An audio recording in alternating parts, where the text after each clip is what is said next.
Captain's Log Supplemental. We've stumbled into some sort of temporal anomaly, vortex field. I don't know. I have had several days to mull over it in the last few hours. Well, I guess that sentence needs some explaining. So it's not really doing too much to the ship, thankfully. The crew's rosters are working all in accordance with how they should be.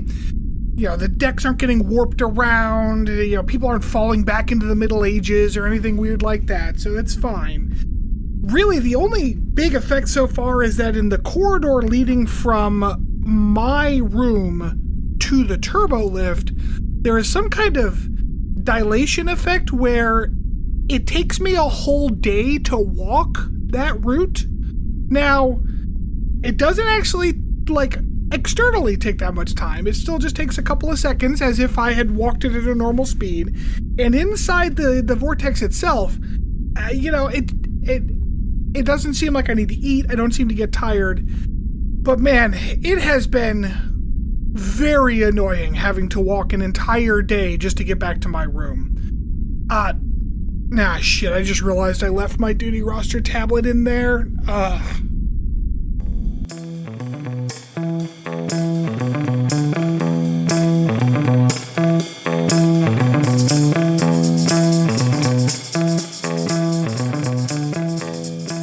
Welcome everybody to Captain's Log Supplemental. As always, we are a Star Trek Rewatch podcast, and I am joined by my good friends Stanford. Hello. And Rob. Hello. Was that a temporal anomaly? What a temporal anomaly? You just said, welcome 3 times. You did. It sounded like welcome. It said, Sunday. Gotta hype it up, man. I mean, this is a very exciting episode of Star Trek. But as always, we are also joined by friend and producer Mariah. Hi there. Just as a reminder, we would greatly appreciate it if you rate, review, subscribe, tell all your friends about it. We are on, YouTube. Yeah, we're on so YouTube you can watch now. us there as well. And getting some good traffic there. Yeah, I should know the name of the channel. It's Captain's Log Supplemental. If you look up Captain's Log Supplemental, we come up. I think it's PodCLS is the @ name. But I'm not sure that actually matters on YouTube that much. I looked it up by Captain's Log Supplemental. So yeah, we're getting. Same. I'm putting shorts out every day because TikTok told us to go fuck ourselves. So Yeah. I went over to YouTube and we're getting some traction on those. We've gotten not only have we. It is podcls.com. Oh, podcls.com is our links site. Yes. At some point, I'll have Chris redo the tag at the end of the episodes. The shorts have been getting some good traffic. We're up a few dozen subscribers on YouTube, which is kind of fun. But we've also had a bunch of more downloads this week. So I think nice. that's actually gonna kind of get us punched through a little bit. good to hear. Do we have any? I didn't come with any banter today. Yeah, we have to. Is this the mandatory banter period? Is that what we could skip mandatory banter period. Preordained banter. I thought I had banter. I always have banter. I don't remember what it was. All right, well, moving on. All right, with that. Shit! No, fuck you. I got it. So, Okay. so on Sundays, Liam and I fold laundry and watch usually Star Trek. We were watching Voyager, but today he's like, "Can we watch Star Trek Discovery?" And I'm like, sure, man. Mariah and I have been watching the latest season 5, which what did I call? Oh, it's season 5, which I'm calling Escape Room, because that's the entire, how the show has been going this season. But as you know, that after having watched this show for 4.5 seasons, we have been affectionately calling it Star Trek Speeches, right? Mm-hmm. Yes. So, Oh my God. I'm like, okay, so I'm about to watch the first episode again. Boy, they start that speeches shit right away. Like that, I didn't realize. I thought that they had kind of fallen into it, but no, they were like, there's so many speeches in the first 5 minutes of that fucking show. Yeah, they Star Trek Speeches starts with speeches for sure. Yeah, doesn't it kick off with Georgiou telling Yeah. Burnham how to be a good captain or something? Yeah. after Burnham, in the worst dialogue I've ever heard, like, recites the entire, like, mission that they're actively on right now for no reason. Like, it's... tell the audience, man. Yeah, exactly. And that's clearly what it was, but it was not done in even a pretend, like, way. Natural way, yeah. No Like- captain's log. You know how in Star Wars movies, of course, we know what's going on because they start with that crawl. Well, in this, in Star Trek speeches, It's a someone speech. just spoke the crawl at us. So Fantastic. So let's get into the episode today. So this is episode 7 of season 3, The Shipment. The Shipment. I We, got an a extra question. syllable. Yeah. How come stuff that's sent by car is called shipment, but stuff that's sent by ship is called cargo? I hate you. I know. Fuck. Yeah, I killed him early. All right. Well, we start with a little recap, which trivia is note. weird. This recap starts with Star Trek. Or hold on, where was it? I had a trivia note on this. Yeah, edit This the is shit an out. Hold on. excellent trivia note. I'm on the edge of my seat. Yeah, so this episode starts as previously on Star Trek Enterprise, whereas any other episodes that starts with recaps, either prior to this or after, are previously on Enterprise. So it just they, for whatever reason, decided to add the Star Trek in there today That's on that weird. episode. That's interesting. Yeah. Side note, like, why do shows do this?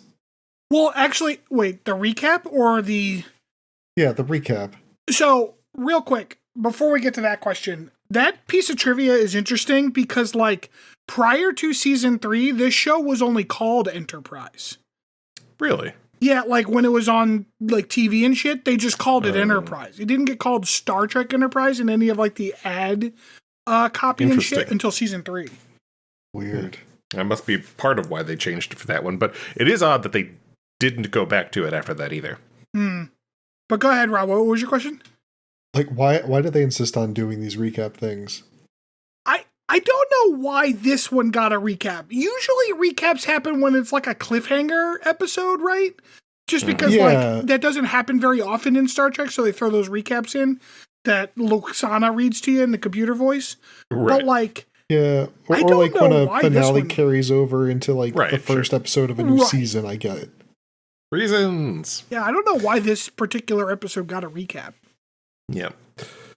So we get the recap, tell us what happened last, and then the Xindi meeting about testing the weapon on some planets. They apparently need a bunch of chemosite, which, second trivia note of the evening, chemosite is obviously a key ingredient to the Xindi weapon. It was also apparently the substance in the hold of Quark's ship in Little Green Men, one of your favorite episodes of DS9, Rob. And it is what caused the ship to travel back in time to the 1950s, apparently. So I thought that was do interesting as well. appreciate that the Xindi have decided not to test this weapon just on Earth. Yeah. They're like, well, we'll test it out somewhere else instead of, on our enemy's planet. In the Are you okay? Yeah, just allergies. In the control center of Enterprise, Archer and Paul are discussing their scans of the planet that the telepath gave them the coordinates to. Apparently, it's not very well defended. Just some production facilities. So they said, Archer says, we got nowhere else to go, so we're going to check this place out. They're going to kind of hide behind the moon of the planet and send an away team to it, which is includes Major Hayes gets in on this mission along with Archer and Reed. I don't care for the fact that Reed comes in and is like, as long as we can rely on the data from Hoshi's telepathic friend, which is like, A, Douche. you didn't have to be snarky, and B, calling him Hoshi's telepathic friend is a little insensitive considering that she was basically kidnapped by him. Yeah. Held prisoner, yeah. Like, also, so this is kind of a weird situation because early on they established the fact that Reed does not like the Makos, right? All of a sudden, it doesn't seem like it's a problem anymore. Like the way that they talked about it on like some of the wiki pages that we've gone through for like episodes earlier this season, They made it seem like that was going to be an arc through the whole season, was like the Makos kind of coming into their own as members of the Enterprise crew. I assume they're on their own, that they've come into that already. Because, like it seems like it. Like, they're good. Like, they're there. Yeah. I don't know. I don't specifically remember that being a long-term arc. I just remember them being there every once in a while. Yeah. They were, I mean, I think they were just, I agree. I think they were just kind of there on, like, certain missions, and I don't think they added a whole lot to the story, to be honest. No, it's just that guy in the back in the jizz camo, yeah. So, yep, they make their way down to the planet. Because comms are breaking up as they head down. But they eventually land and find the Ziddy base. Archers. I like that the Marines in, like, camo, to break up his allies and stuff. But Reed and Archer are just in, like, some shiny windbreakers. Yeah. Mm-hmm. Yeah. No, that's it's Enterprise camo. That's what that is. They blend right in with other members only. Mm-hmm, yeah. All the other guys. Archer lets the Enterprise know that they're going to infiltrate the base. It's time to get sneaky, so they break into some, like, side hatch thing, just like a giant sewer grate or something on the side of the building. It's very secure. Yeah. They go in through there and end up in some kind of room, looks almost like a lab. They find some cannons of some radiolytic compound, but have to hide as pretty much as soon as they get there as some group of Xindi arrive. Which, by the way, in the descriptions of this episode, they refer to these as the Sloth Xindi, which I thought was interesting. Oh. Yeah, we've heard them called, like, arboreal, so sloth makes sense. Well, because there are two arboreal species of Xindi. There's the ape ones, which are just the human-looking ones, and then there's the sloth ones, which are these. And fun note, these two scientists or engineers, I'm not really sure what their title is. They come in and are complaining about the impurities in the chemosite that they're processing. Mm-hmm. The impurities actually come from their own fucking hair. These are the hairiest animal humanoids that have ever existed. Did you notice the little patch, like the emblem that they wore on their shoulders? No. It looks very similar to, like, the Klingon emblem. Huh. Interesting. I was probably covered by too much hair. I couldn't see it. By the way, I forgot to mention this earlier, but apparently at this point, the Enterprise has been in the Expanse for 3 months, which doesn't seem like enough. Like, I feel like they should have been very short for far longer. Anyway, so yeah, the Xindi come in and they're talking about the chemosite and synthesizing it. They after those Xindi leave, they beam one of the canisters to Enterprise for analysis. Yeah, and I guess they solved whatever the radio interference issue was. Yeah, I agree, because it never was an issue again. Because it was an issue because they couldn't beam anybody in. They said that, and they couldn't like get a good reading on the facility because there was some kind of screen or something blocking it. So they didn't have good, like, scanners. That's why they had to go down on foot. And now that they're here, they're just able to talk all of a sudden, and they can beam shit out. Like, I don't understand. What's the point of that storytelling element? All right. Yeah, it's just I mean, it's just basically in Enterprise, you have to make reasons for why the energizing, fucking shit from the Earth or from the planet is not possible. So it would have made more sense for them to look at it and go, yeah, there's definitely a facility down there, but, like, from space, we can't tell what they're doing, so we need someone to go see what, like... Right. Like, I could just beam up random equipment till we get something that looks important, but that's not going to help, Mm-hmm. Yeah, like, we can't see through the buildings. You have to go look. I mean, that would have been fine. Anyway, Reed and Hayes suggest blowing up the base, but Archer wants to find out more about what's going on so they can, locate the weapon. Yeah, he says blowing up the base would not work for their main objective. I would like him to clarify what exactly their main objective is, because I am very unclear. I guess their main objective is to find the weapon, which I guess they thought so. They were going to do here. But yeah, but no, this is just a facility that makes shit related to it. I don't know. Mhm. Yeah, they're either working on starting a war or stopping a war. It's unclear at this point. Well, they're trying to stop a war. It's just unclear whether or not they're actually going to start it on the way. Yeah. So instead of doing a little demolition, they decide to do some B&E instead, and break into one of the Xindi guys' house, who just so happens to be the head honcho of the facility.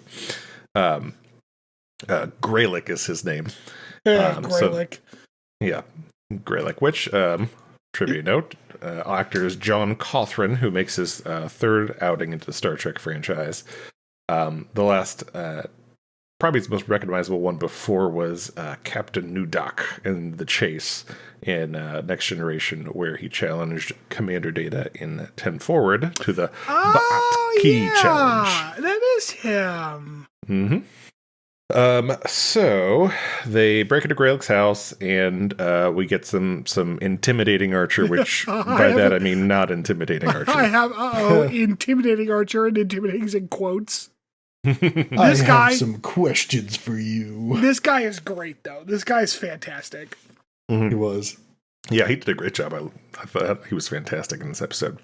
It almost felt like they were calling back toward like the Andorians on Pajem, like with the level of paranoia the humans had here. Mm. Interesting. So yeah, Greylick doesn't seem to understand why the humans are there. He has no knowledge of the Xindi attack on Earth, and gives them kind of just a basic overview of what chemosite is. He says it's used for many things. Basically it's just kind of, I don't want to say playing dumb, because he genuinely does not know what the fuck these humans want. Until Archer asks him about Degra, and at which point he kind of clams up a bit. Mm-hmm. This guy, by the way, so fucking cool, he needs 3 belts to keep it all in. 3 belts, yep. So yeah, he refused to talk about Degra, but Archer kind of pokes and prods him on it. Back on the Enterprise, Trip and T'Pol confirmed chemosite was used in the weapon that attacked Earth. So we get that confirmation there. At this point, Reed is incredibly ready to blow up the base. He's like, let me do it. Yeah, I said Reed sounds like a douche here. Archer does show empathy for the motivation of the Xindi at this point, and is kind of struggling with what they have to do, or what they may have to do, at least immediately, as far as potentially blowing up this facility and killing what seem to be just kind of, I don't want to say innocent bystanders, but certainly people who really have no knowledge or really anything to do with the goals of the Xindi that attacked Earth. See, I thought he was more like reticent about potentially having to kill Greylick to like protect their like covert operation. Yeah, I think it was both. Yeah. I just gathered he didn't want to hurt anybody who lived in the town outside the facility, like, because he was talking about setting up blast suppressors in order to keep the blast contained inside the facility.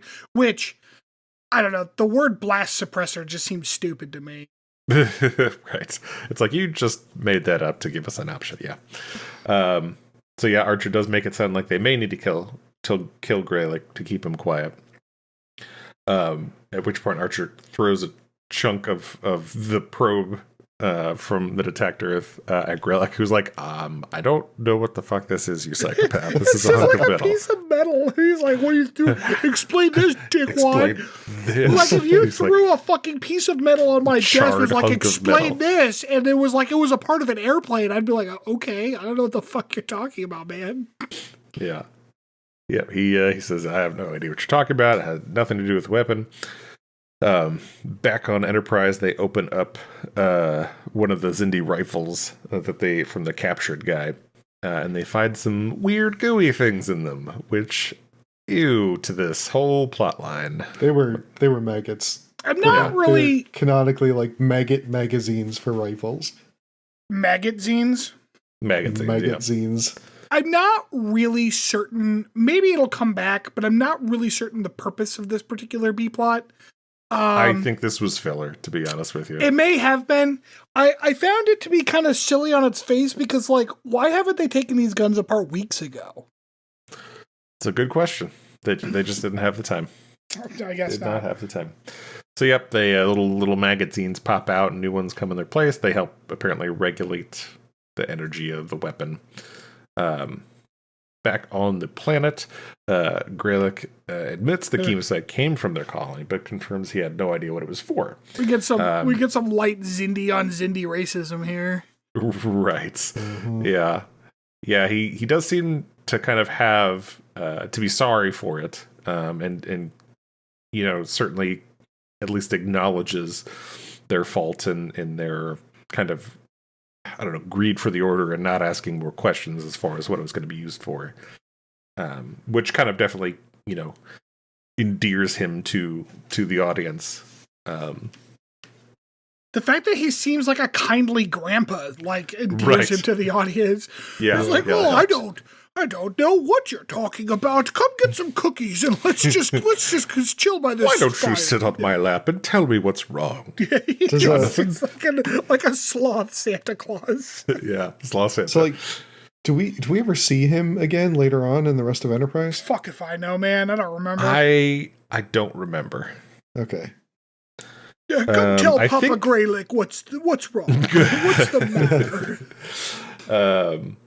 Yeah, so Greylock does talk to Archer about the extinct avian species of the Xindi and how their home planet was destroyed by the reptilians and insectoids, because them reptilians and insectoids always be trying to blow stuff up. And they brought up Rob's question from season 1, the episode 1 of this season.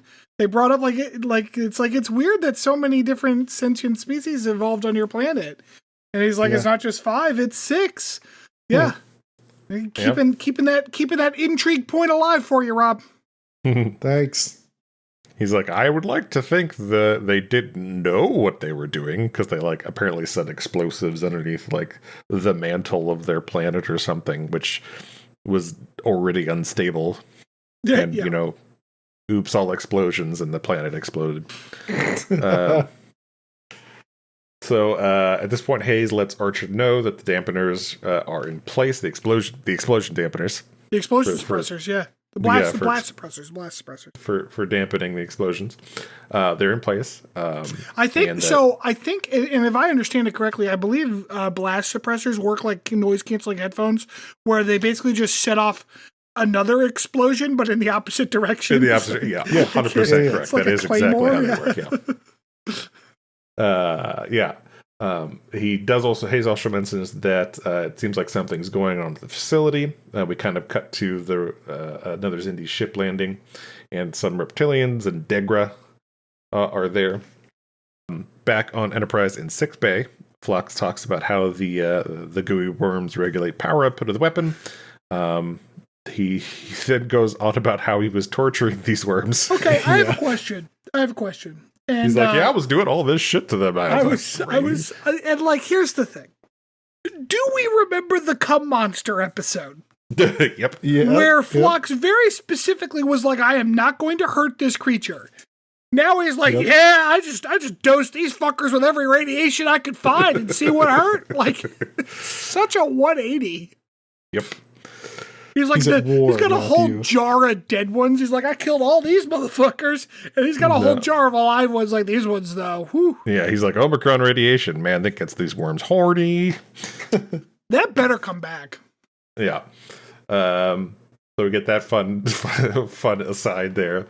Back on the planet, Greylock explains that the Xindi are there for their shipment, and offers to Archer to obtain information from the Xindi as far as what's being used, see if you can get anything that's useful to him. He says he won't let his work be corrupted. Of course, killing 7 million people has already kind of done that, but so 2 Xindi are heading for Greylock's house because he's missing at this point and hasn't met with the people expecting their shipment. But they leave when he doesn't answer the door.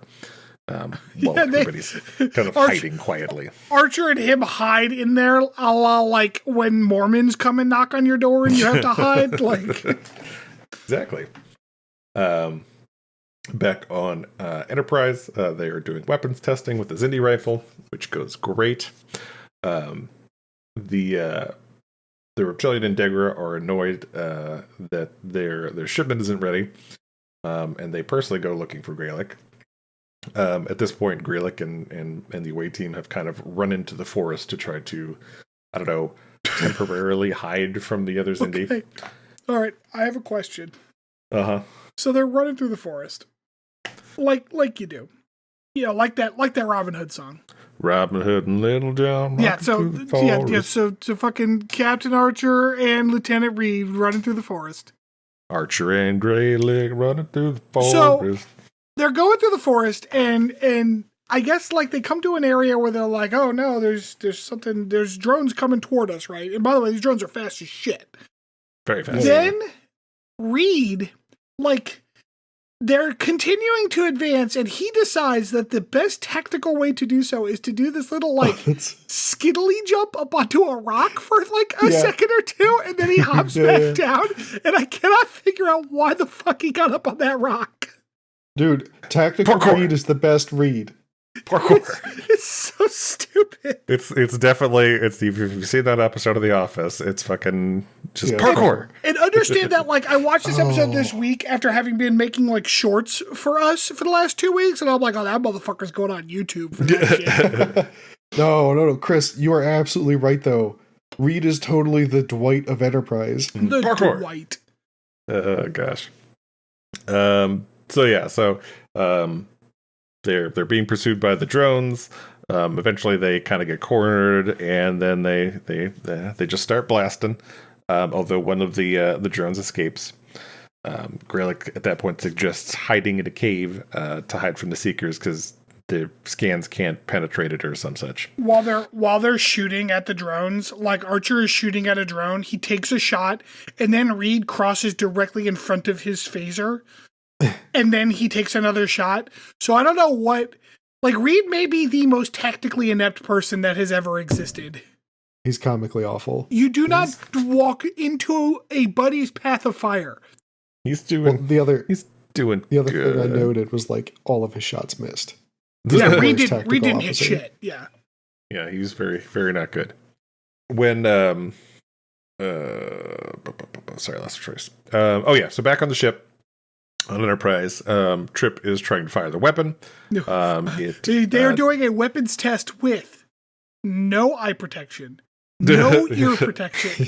It's like, how about you shoot this in the garage and see what happens? Trigger, see what happens, y'all. He was in engineering, around core engineering components. Yeah. He even go somewhere not important. Yeah. Yeah, even like DePaul even said, like, should we do this somewhere else? He's like, nah, I got it, man. He's like, nah, it'll be fine. But like, because she said like we need to find like an abandoned asteroid or some shit to fire this on, and he's like, we don't have time for that. Which like, okay, fair. Like there's a reasonable discussion there, but like, you don't go straight from the abandoned asteroid to right next to every single important component on the ship. It's the cargo bay type situation. This is the most Florida Trip has ever gotten on Enterprise. It had to come out at some point. So yeah, he pulls the trigger and then immediately activates the self-destruct. Luckily, the countdown has just enough time for him to make it to the transporter, like beam it out. Transporter pad, yeah, transporter pad, and beam it off the ship, and then it explodes. And he's like, "Well, guess fuck that one up." Shit, I'm gonna need me another one of them rifles. At this point, Paul talks to Archer and urges him to come to the ship, and he says, "We got some loose ends to tie up." Which, I have a question. Which ones? What loose ends? Because, like, I cannot figure out, because they beam up a sample of the shit. So, like, they've got everything they came here for. What loose end do we have to tie up? They didn't find out about the weapons yet. Greylick told them everything. Yeah. It's Reed. They need to deal with Reed. Still trying to figure out why I got on that rock. Yep. At this point, Greylick confronts Archer about what he plans for him in the facility. He's like, "You're going to kill me, right? Like, I feel like you're going to kill me." Which, to his credit, he has been given no evidence to the contrary. Right. Archer says, "No, I'm not going to kill you or blow up your facility." And he decides to trust Greylick. And they come up with a plan to, although we don't learn this immediately, they come up with a plan to sabotage the shipment of Chemosite. Reed is not on board with trusting Greylick, and Hayes agrees. But Archer says, fuck y'all. I'm gonna Reed's do what like, I want. so why don't we just commit a genocide instead? I much prefer the option where I get to blow something up. You know what? My people invented the concentration camp. I'm sure we could use a couple of here. Oh, Yeah, Reed's a dick. Like, I don't understand. So Greylick goes back to the facility, tells his coworkers to fuck off. I got this. You bitches don't know what you're doing. This is where he's like, we had to check for the purity, and he's like, man, he's like, we need to make sure the purity count is less than 6 such and suches, and I'm like, yeah, less than 6 hairs per container. Yeah, exactly. It's tough to keep all that out of there. It's the Greylick promise is less than 6 hairs per tube of chemosite. Yeah.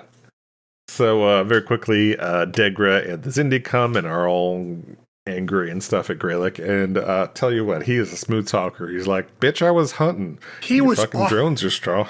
He was so good. He scared off my prey. he was. He's like, I was looking for a squirrel and your drones pissed him off. Thanks, I was dick. like, fuck you, bitch. Bam. And they're like, yeah, I mean, that makes sense. They really accepted this. They bought that hook, line, and sinker. They were ready to go for that. Well, I think they buy it because, like, it's clear every single one of these Zindi species seems to hate each other. Yeah, that is true. They do seem to not get along. I will say, like, I don't know if we mentioned this, but, like, these guys are also, like, early for their shipment. So they don't really have a good foot to stand on anyways, because they're pretty much like, where the fuck's our shit? And Greylick's like, dude, I told you it'd be ready in 3 days. Fuck off. You're lucky you're getting anything right now. Yeah.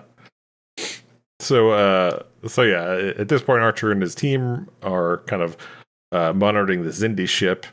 We get some fantastic bad CG running, where Archer is making his way down to the ship.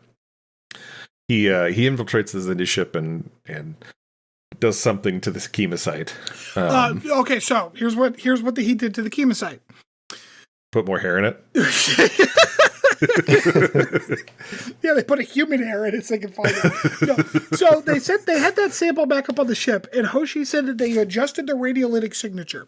Now, I don't know what that means because it sounds made up. However, what it sounds like is basically like they made like this one give off a slightly different radioactive signal so that they can find it. And then they're putting that tube back in the shipment that is going on the shuttle up to wherever. Now, I don't understand how that helps them track it, but they're acting like it's some kind of GPS signal. Yeah. Okay. So that's what Archer's doing. He's jumping up onto their ship to put that tube back into their stuff. Right. Yeah, and naturally, you send the captain on a mission like that. Yeah. So, the elevator slowly goes Marine. up. He, like, drops this tube off. Then the elevator slowly goes down. And I will say, Archer, to his credit, he sticks by those OSHA regulations because he does not dismount that elevator until it is well and securely on the floor of the ground. When you've got such a smooth talker like Greylick there to keep the guys busy and just go ahead he's and wait. basically face Wait from the until A-team. that He's just elevator like, is look over here. 100% down. It needs to be on the ground before you step off. The Zindi need to hire whoever made the little X-ray machine in Enterprise. That thing flies. Yeah, this is the slowest elevator in the entire goddamn world. And Archer's like, I'm gonna wait. So while Archer is following OSHA regulations, Degra and the reptilians are talking to Greylick, and he's kind of distracting them. And Degra mentions the humans are ruthless and will destroy the Zindi. And Greylick's like, "Oh no, what have I done?" That was a good moment because Greylick's like, shit, fuck." Yeah. Yep. So after Archer kind of fucks off of the ship. We kind of get a scene afterward where Greylick's like, hey, so I guess I probably betrayed some guys. Is that what happened? Archer's like, nuh-uh, trust me. Okay, bye. And then, Greylick goes in for the most aggressive, like, clinking of glasses you've ever seen. Yeah. It's like a toast. He, like, charges him with his cup. He was very excited about the toast. But anyway, he was on board. It's the kind of excitement that can only be contained by 3 separate belts. Mm-hmm. Yeah. It's important. Oh, I think I looked that up. I think that the Arboreal Zindi, like that's a measure of rank, is how many belts you have. I feel like I read that somewhere. I can't tell if you're lying. No. I'm gonna look it up. I think all of the ones I saw had 3 belts. Yeah, arboreals wore belts that seemed to indicate their position. For example, the arboreal representatives on the Zindi Council wore 5 belts, whereas the boreals who were assigned to the chemocyte refinery wore 3 belts. An arboreal who became infected with the Lokek mutagenic virus, and was then incinerated to death, also wore 3 belts. I didn't even know that was one. Yeah, he died so fast I couldn't tell. Yeah. All right. Well, that wraps up the episode. At this point, we will do our rating of the episode on a scale of 1 to 5 with 0 being threshold. Let's start with Rob today. This is a 3. It was pretty standard Trek. I did not like the B plot, but the A plot was fine. It was good. Stanford. I like Greylick. I guess, I don't know, I was kind of at a 2, but I think I might go up to a 3. Greylick was good. It was pretty... Why 2, though? Why were you possibly at a 2? That seems low. You said that seems low? It seems low. It felt a little slow in its pacing for what we accomplished, if that makes sense. Okay. Not that, not enough happened, but that, the individual scenes were slowly paced for the amount of, things that we were trying to cover. It seemed like we were taking too much time with some of the scenes and not enough time with the ones that were, more important. But after, after talking with y'all about it and having a couple days to think about it, I think I might be a 3. It is kind of standardy. It's going to be definitely the low end of a 3 for me, but I think I can comfortably at least round it to a 3. That's fair. I'm a 3 too. 3 as well. I like Greylick's character in it. I thought he was interesting and I think provided a good perspective on the war and the conflict with the humans, and kind of definitely adds some depth to the Zindi.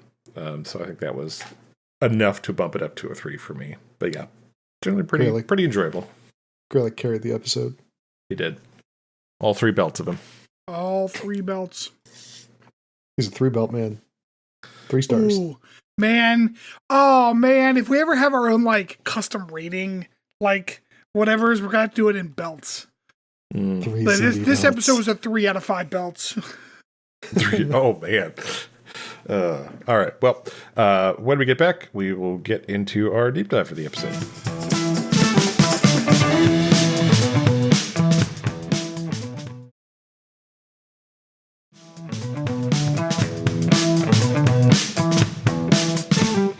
Welcome back, everybody.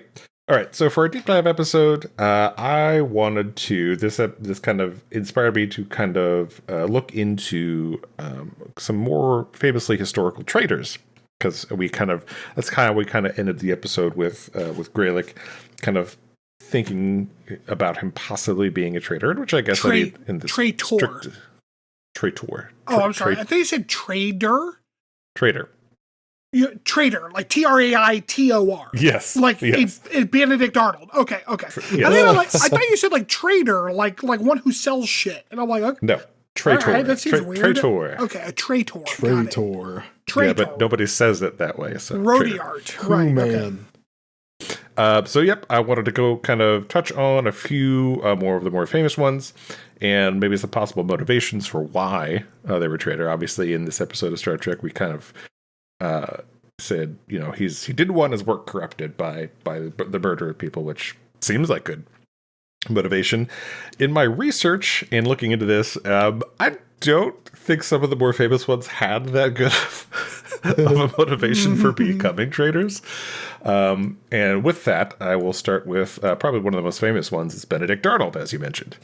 Oh, shit. You mean historical, in the real world? Yes, in the real world. Oh, I thought we were talking about Star Trek. No. Yeah, I was like, okay, well, there's Michael about Burnham was kind of a traitor. No. Like all the Maquis. Oh, the Maquis. Oh, that'd be a good one, too. No, Chris, redo your deep dive. We're doing We'll give you 5 minutes. Shit. You know what's funny? You know what's funny? And I'm going to admit this before you talk about him. I am an American. I obviously know the expression Benedict Arnold. I cannot tell you what he did. I know he's Revolutionary War era, but I do not know what he actually did. It was specifically the Revolutionary War. Yes. Right, like he betrayed us, I assume, to the British, but I don't know what. So mostly it was like giving plans and information to the British Army, without getting too in depth to it. He was actually a pretty well decorated officer in the army before his betrayal, but historians have identified many possible factors contributing to Arnold's treason. While some debate their relative importance. According to W.D. Well Ferrell, who is a historian, among the hardest human beings to understand in American history, did he become a traitor because of all the injustice he suffered, real and imagined, at the hands of the Continental Congress and his jealous fellow generals, because of the constant agony of 2 battlefield wounds and an already gout-ridden leg, from psychological wounds received in Connecticut childhood when his alcoholic father squandered his family's fortunes? Or was it a kind of extreme midlife crisis, swerving from radical political beliefs to reactionary ones? A change accelerated by his marriage to the very young, very pretty, very Tory Peggy Shipment. Weatherall says the shortest explanation for his treason is that he married the wrong person. Apparently his wife has a very heavy impact on him. Okay. Yes, we're blaming the woman. Arnold had been badly wounded twice in battle. Jeez. Edmund Cattle had lost his business in Connecticut, which made him profoundly bitter. He grew resentful of several rival and younger generals who had been promoted ahead of him and given honors which he thought he deserved. Especially galling was a long feud with the civil authorities in Philadelphia, which led to his court-martial. He was also convicted of 2 minor charges of using his authority to make a profit. General Washington gave him a light reprimand, but it merely heightened Arnold's sense of betrayal nonetheless. He had already opened negotiations with the British before his court-martial even began. He later said in his own defense that he was loyal to his true beliefs, yet he lied at the same time by insisting that Peggy was totally innocent and ignorant of his plans. Once again, blaming the woman. Is it possible at least he didn't blame the woman. He was just like, offered some fucking money? This actually plays into my next one, but we'll get there. Because, I think it's Jason Pargin, an author, and a guy I follow on TikTok, who said, Hollywood always likes to make, these big deals about, they betrayed because of their beliefs, or right. They were tortured, or they held hostages, or whatever. They were offered something. When it's most of the time, people who did something that you weren't expecting is because they were offered a briefcase full of money. Because, Yep. it doesn't take all that much money for someone to be like, yeah, I'll kill someone, fuck it. This is $7 million. Who gives a shit? A shockingly small amount of money. Yeah, for sometimes, yeah. Yeah. But yeah, I mean, they go on and on. As early as 1778, there were signs he was unhappy with the situation and pessimistic about the country's future. Benedict Arnold just sitting there this stupid dumb country anyway. Yeah, pretty much. He just sounds like a petulant football player or something. Yeah, he sounds like if Captain Archer was during the Revolutionary War. He wrote to another general, "I'm told General Arnold has become very unpopular among you owing to his associating too much with the Tories." A few days later, Arnold wrote to Greene and lamented over the deplorable and horrid situation of the country at that particular moment, citing the depreciating currency, disaffection of the army, and internal fighting in Congress, which predicting impending ruin. That's what happened. Did not change soon. He couldn't offload his NFTs and his crypto fast enough. That's what it was. Yeah. Yeah. All right, that makes more sense actually. Yeah. Sorry, I lost my place. I can't imagine why. Yeah. So, there's obviously we don't know, it was a long time ago, but there's plenty of thoughts on the reasons why, between outside influences on him and general dissatisfaction with his place and where the country was heading. I did not find any information on what was offered to him by the British, but I'm sure there was something there as well. Probably, yeah, all kinds of shit. Now, I will say, Chris, I assume you're pretty much done with Benedict Arnold? Yes. This must be the end of your deep dive, because that is the only traitor I know. No, it is not. That's the extent of my knowledge. I have 3 more, actually. Well, shit. Ooh. Rock, can you guess any other ones? Can I guess any other ones? Are they American traitors? One of them is. One of the three remaining is. What about that Valkyrie conspiracy in Nazi Germany? Is that one of them? It was Tom not one I Cruise. had. Yeah, is Tom here. Cruise one of them? No. Shall I continue? I guess. All right, so the next one. traitors. Yeah, the next one on my docket here is Robert Hansen, who is a member of the FBI. He was an American FBI agent who spied for Soviet and Russian intelligence services against the U.S. from 1979 to 2001. His espionage was described by the Department of Justice as possibly the worst intelligence disaster in U.S. history. Wow. In 1979, Hansen approached the Soviet main intelligence director, the GRU, and offered his services. He never indicated any political or ideological motive for his actions, telling the FBI after he was caught that his only motivation was financial. Money. Cash monies, baby. Yep. During his first espionage cycle, Hansen provided a significant amount of information to the GRU, including details of the FBI's bugging activities and lists of suspected Soviet intelligence agents. His most important leak was the betrayal of Dmitry Polyakov, a CIA informant who passed enormous amounts of information to the U.S. intelligence while rising to the rank of general in the Soviet army. Another traitor while we're at it. Following a second betrayal by CIA mole Aldrich Ames in 1985, Polyakov was arrested in 86 and executed in 88. Ames was officially blamed for giving Polyakov's name to the Soviets, while Hansen's attempt was not revealed until after his 2001 capture. I'm surprised that he stayed a spy after the fall of the Soviet Union. Yeah, I mean, he kept going 79 to 2001. That is an incredibly long time.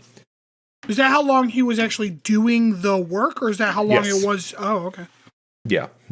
Obviously, I'm sure there was gaps in time when he was giving that information, but during his well, and final I mean, days- like he took at least some of that off to release the single Mbop. So I hate you. I know. During the final days with the FBI, Hansen began to suspect something was wrong. In early February of 2001, he asked his friend at a computer technology company for a job. He also believed he heard noises on his car radio that indicated it was bugged, although the FBI was later unable to reproduce the noises that Hansen claimed to have heard. In the last letter he wrote to the Russians, which was found by the FBI when he was arrested, Hansen said that he had been promoted to a do-nothing job outside of regular access to information, and that something has aroused the sleeping tiger. So basically, he kind of knew what was going to happen at this point. Yeah. However, Hansen's suspicions did not stop him from making one more dead drop. After leaving a friend at an airport on February 18th, 2001, Hansen drove to Virginia's Foxstone Park. He placed a white piece of tape on a park sign, which was a signal to his Russian contacts that there was information at the dead drop site. He then followed his usual routine, taking a package consisting of a sealed garbage bag of classified material and taping it to the bottom side of a wooden footbridge over a creek. When FBI agents observed this incriminating act, they rushed in to arrest Hansen. Upon being arrested, Hansen asked, "What took you so long?" The FBI waited 2 more days to see if Hansen's SVR handlers would show up at Foxstone Park. When they failed to appear, the U.S. announced the arrest on February 20th. So, as you had mentioned before, it's the money. I mean, it's kind of a fucking stone cold move, though. Going, what took you so long? It's fucking. All right, I might be on Hansen's side now. No. All right, next on the list, I have Guy Fawkes, who you probably know of, at least. Oh, yeah. Does not ringing any bells. Remember the 5th of November? Oh my god, I was kidding. Okay. Did you know that the English word guy, like hey you guys, comes from Guy Fawkes' name?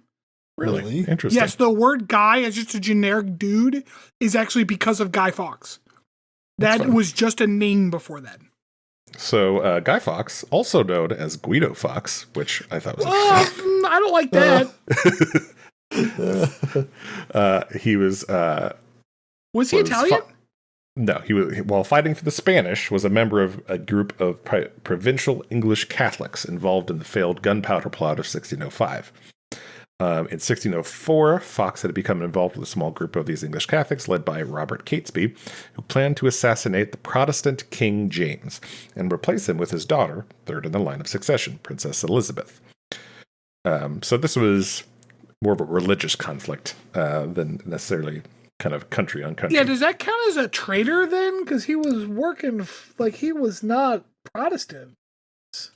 Well, he was working for the Spanish at the same time, though. Right, that's true. Yeah. The jury found all the defendants guilty, and the Lord Chief Justice Sir John Popham pronounced them guilty of high treason. Sir John Popham. The Attorney General. Sounds like a mascot for Pringles. The Attorney General, Sir Edward Coke, told the court that each of the condemned would be drawn backwards to his death by a horse, his head near the ground. They were to be put to death halfway between heaven and earth as unworthy of both. Their genitals would be cut off and burnt before their eyes, their bowels and hearts removed. Before their eyes. So prior to being killed, they cut off their dicks and burned them in front of them. What a douche move. Holy shit. Pretty rough. Yeah. They would then be decapitated and the dismembered parts of their bodies displayed so that they might become prey for the fowls of the air. So, that's pretty hardcore. All of this is as Jesus would have wanted. James Sharp, professor of history at the University of York, has described how Guy Fawkes came to be toasted as the last man to enter Parliament with honest intentions. Yeah. The historical romance Guy Fawkes, or The Gunpowder Treason, portrays Fawkes in generally sympathetic light, and in his novel transformed Fawkes and the public perception into an acceptable fictional character. Fawkes subsequently appeared as essentially an action hero in children's books and penny dreadfuls, which that sounds so British, such as The Boyhood Days of Guy Fawkes or The Conspirators of Old London, published around 1905. Okay, historian Lewis. Why though? According to historian Lewis Call, Fawkes is now a major icon in modern political culture, whose face has become a potentially powerful instrument for the articulation of postmodern anarchism in the late 20th century. So basically, he was sticking it to the man. Right, I get that from the anarchism kind of aspect, but there's no one the British give a shit about more than the fucking king, and that's who he was trying to kill. Well, the Spanish king. No, he was trying to blow up Parliament. No, Parliament, No, he was trying to kill the British king because the British king was Protestant, so that he could install Elizabeth III or whatever. The granddaughter Elizabeth, who was a Catholic. That seems very weird that the British, of all fucking people, would rehabilitate that particular figure, you know? Considering how many monarchs the British are very happy to rehabilitate as soon as they come in power. Yeah, but this is writers and stuff. It's not like the royalty themselves, though. I mean, right? Yeah, I don't know. It's weird. That's weird. Yeah.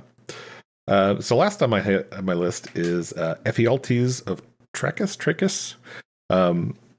Who does it? Do either of you know who that is? Is that the dude from Sparta? Yes, he is. Good. I saw that movie. Yeah.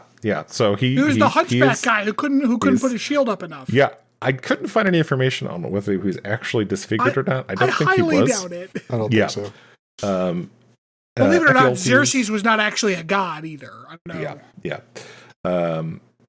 He betrayed his homeland in hope of receiving some kind of reward from the Persians. Here we go. Once again, just monetarily motivated. Cash monies. By showing the army of Xerxes the path around the allied Greek position at the pass of Thermopylae, which helped them win the Battle of Thermopylae in 480 BC. The allied Greek land forces, which Herodotus states numbered no more than 4,200 men, had chosen Thermopylae to block the advance of the much larger Persian army. Although this gap between it was only 300. Although this gap between the Trachinian cliffs and the Malian Gulf was only wide enough for a single carriage, it could be bypassed by a trail that led over the mountains south of Thermopylae and joined the main road behind the Greek position. I like how fucking fucking old-timey military operations. It's just like, all right, guys, I have a brilliant plan to hold off this Persian invasion. We're going to stay at this one spot where it'll choke them into a bottleneck that can only wide enough for one carriage. And all we have to make sure is that they don't look over there where they could just go the other way. This is why, like the whole concept of like pitched battles is dramatically overplayed in Hollywood. Like most of the time, it was just siege warfare. Like they would just surround a city and just wait out the forces inside. Yeah. Herodotus notes that this trail was well known to the locals, who had used it in the past for raiding the neighboring Phocians. The Persians used the trail to outflank the defenders. The Spartan king, Leonidas, sent away most of the Greeks, but he himself remained behind with a rear guard composed of 300 of his men, the Thespian contingent composing of 700 Thespians, and a Theban detachment composing of 400 men. I'm assuming that did not mean that they were like a bunch of like theater kids. Just a lot of bisexual energy coming out of that particular regiment. I mean, did you see 300? Yeah, yes, I did. Ephialtes expected to be rewarded by the Persians, but this came to nothing when they were defeated at the Battle of Salamis. He then fled to Thessaly. The Amphictyons at Pilate. Man, this is a lot of Greek words. I'm doing remarkably well with this. It's like I'm there, Chris. I thought you may actually have Greek in your family. They had offered a reward for his death. According to Herodotus, he was killed for an apparently unrelated reason by Antenides of Trachis around 470 BC, but the Spartans rewarded Antenides all the same. They're like, well, we're happy you killed the guy, so here's some cash. That is what a lucky day to be Antenides. Yeah, right. So okay, so this dude, what was it? Steve? What was his name?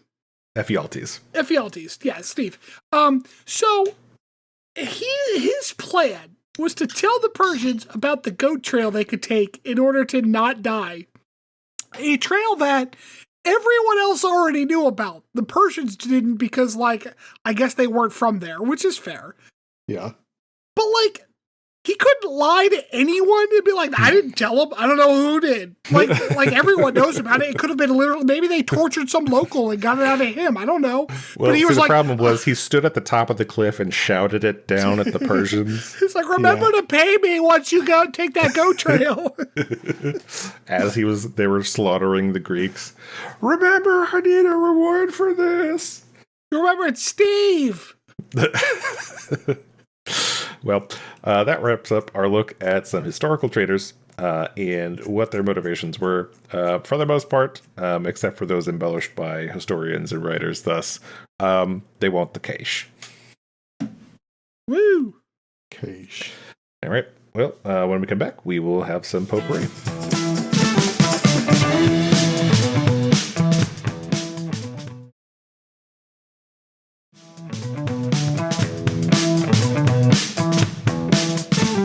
All right, welcome back.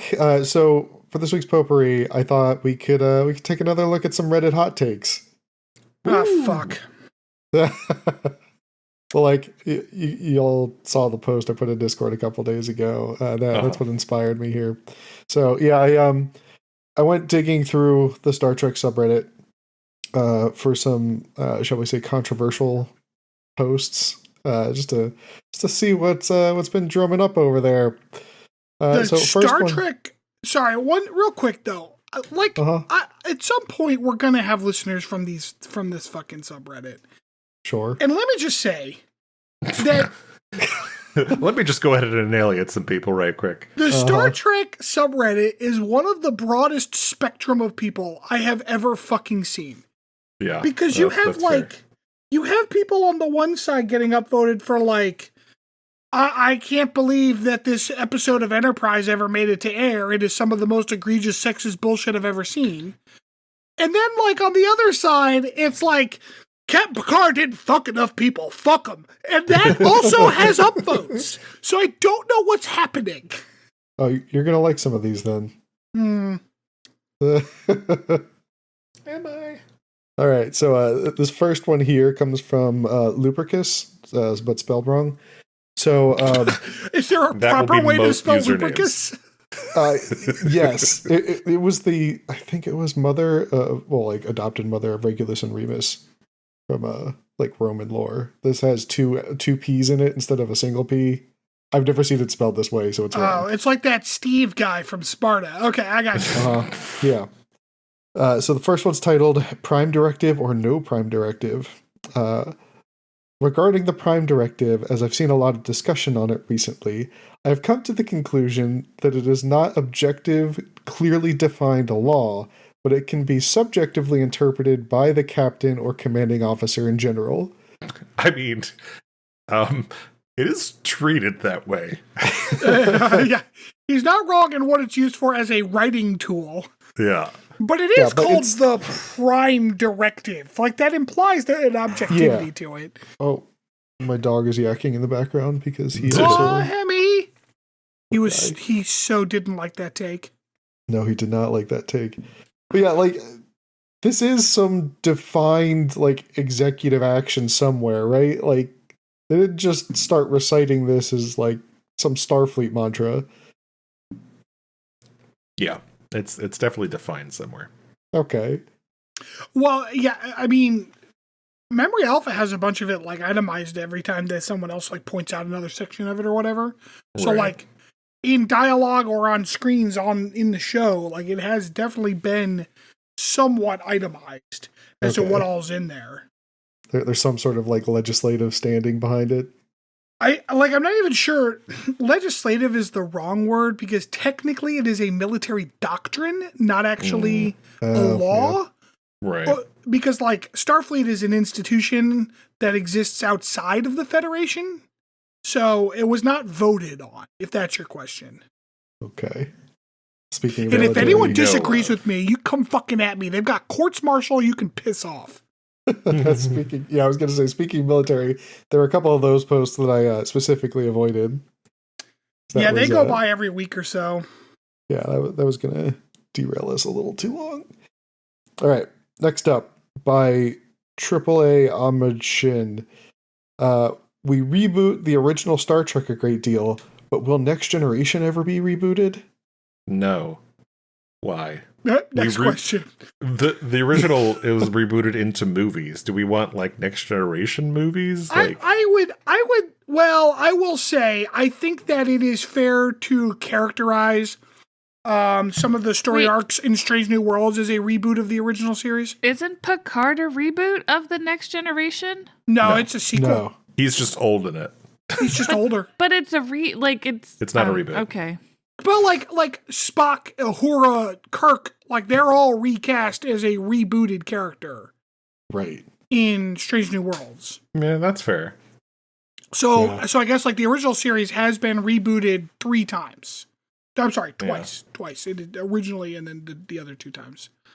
Now, I think I'm okay. I don't need a TNG reboot. I'm not sure what they would do with it. Right. But Strange New Worlds, you point out, they did, it's before the original series, timeline. Yeah. So it's not it's more of a prequel, I guess. Right. Yeah. Mm-hmm. Yeah. I and that's the thing, right? I don't mind, I like the Kelvin timeline movies, but I wouldn't want the same kind of treatment given to Next Generation, I don't think. I like TNG for what it is, but I want to go explore other stories. Right. Yeah. Yeah, and the Kelvin timelines were, while they were Star Trek, it's just they were kind of this box that's over here off to the side of fun action movies that are Star Trek themed. Right. Which, don't get me wrong, was fine. I liked it. Yeah. Yeah, so our next post here comes from Blinken Lincoln. I think that he has come up with the canon name for the new version of I've Got Faith of the Heart. The post is titled I've Got Faith of the Heart, Campfire Version, which perfectly describes it. Yeah, there's a youth pastor playing the guitar behind the Faith of the Heart intro. Yeah. And he says, as the show gets more serious and dark, the fact that season 3 uses this upbeat tone really is the icing on the cake. Yeah. Yeah, we're all in agreement on this one.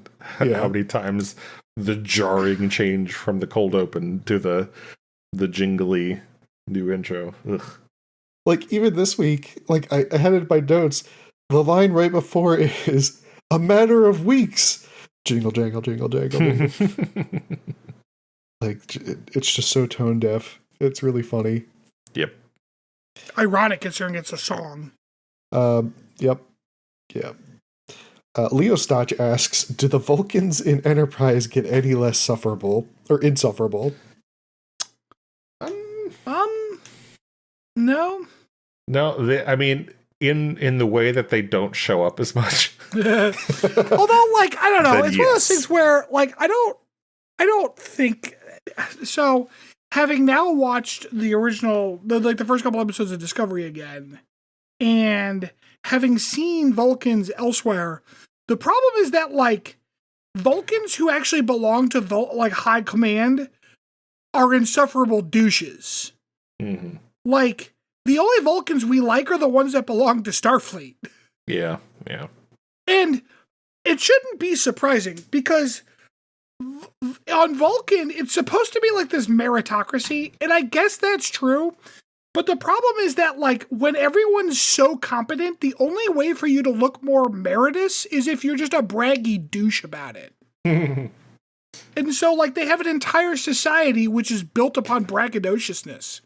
Yeah, like, they're just so entrenched in their ideas of tradition and rituals. It's just hard for them not to be, I think. So next up, we've got Moo Cow 115. In-universe World War III film/series concept and poll. Okay, so this is a little bit of a long one. Let me just get through this and then we can talk about it. So a few articles popping up online explaining World War III at Star Trek. Not read the article posted, but I couldn't post without a link for some reason. Prompted this thought. Would I like to see World War III movie in the Trek universe? ? I reckon so, to be honest, but I just don't know if it would be handled well if you're the average big IP writer. It would be very different from the Trek to the point where it wouldn't be Trek. I reckon if people sat down and wrote lore for a few years and made it a long-term project to come out in 10 years and make it like a Game of Thrones political style thriller, but slowly everything goes tits up. Breakdown of negotiation, skirmishes, and then the bombs drop. Regardless of my ideas on it, what are the community's thoughts on this? So the problem with this is that it would not be Star Trek. I have a question. Not at all. I have a very significant question. Uh-huh. Why? Right. And I guess, exactly. Because it's just, like, the World War III in Star Trek wasn't uniquely Star Trek in any way. Right. It was just, like, the world sucked and we all nuked each other. The end. Like, what's the point? Right. Like, the only interesting plot point that comes out of it is the fact that humans survived and then got warp power. Yeah, like, the only thing that would make that a Star Trek is if at the very end, in, like, some, like, Montana settlement, like this, like, young, scrappy dude with a bottle of whiskey goes, hi, I'm Zephyrin. And, like, end credits and we're done.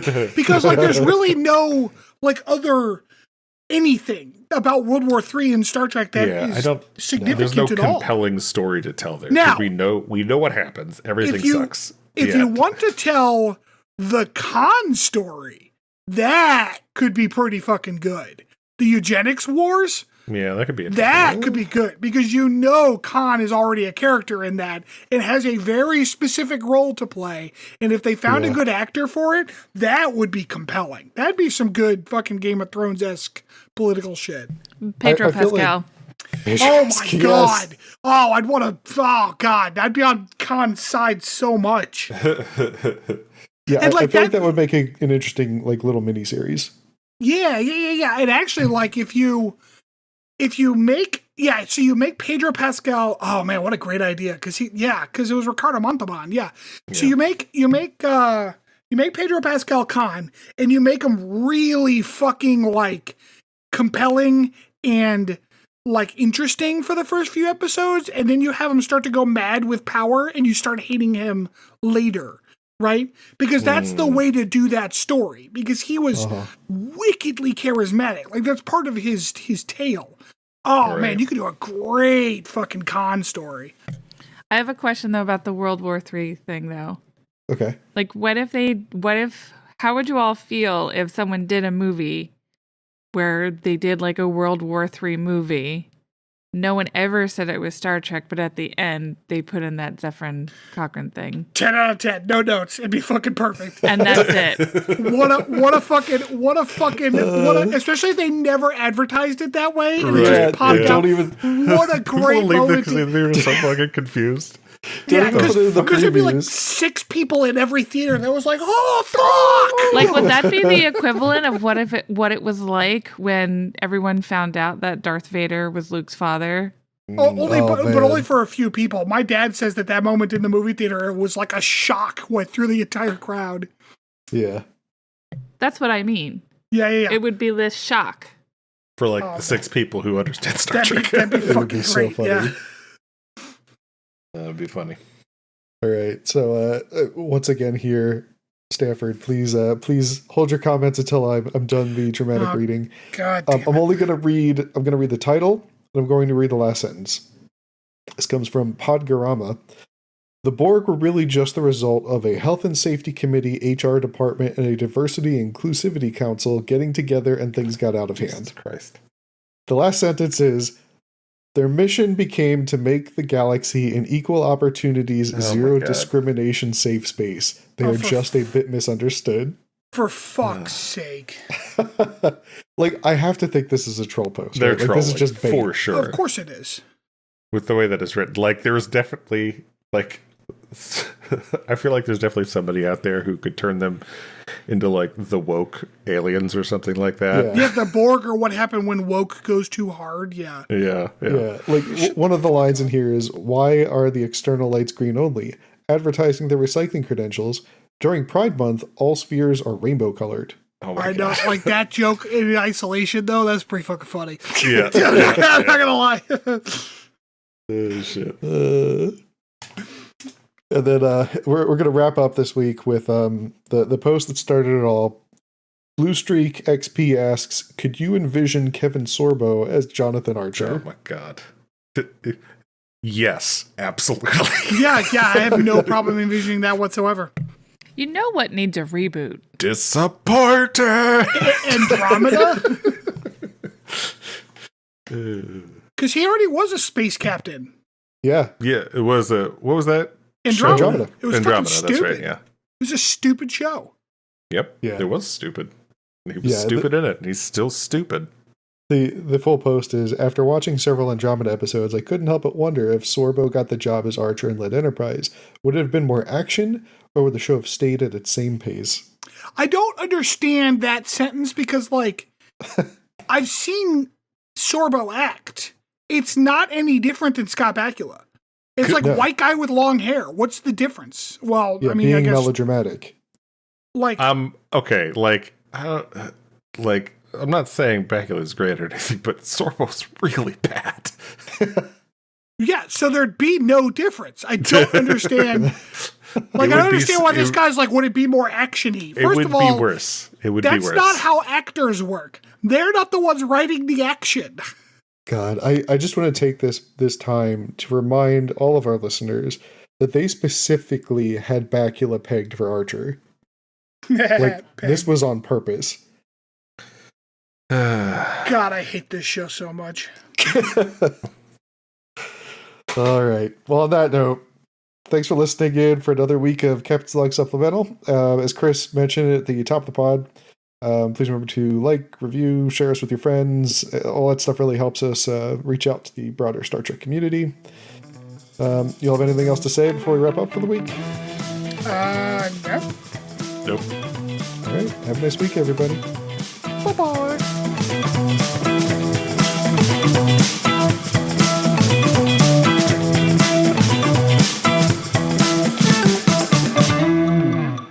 Thanks for listening to Captain's Log Supplemental.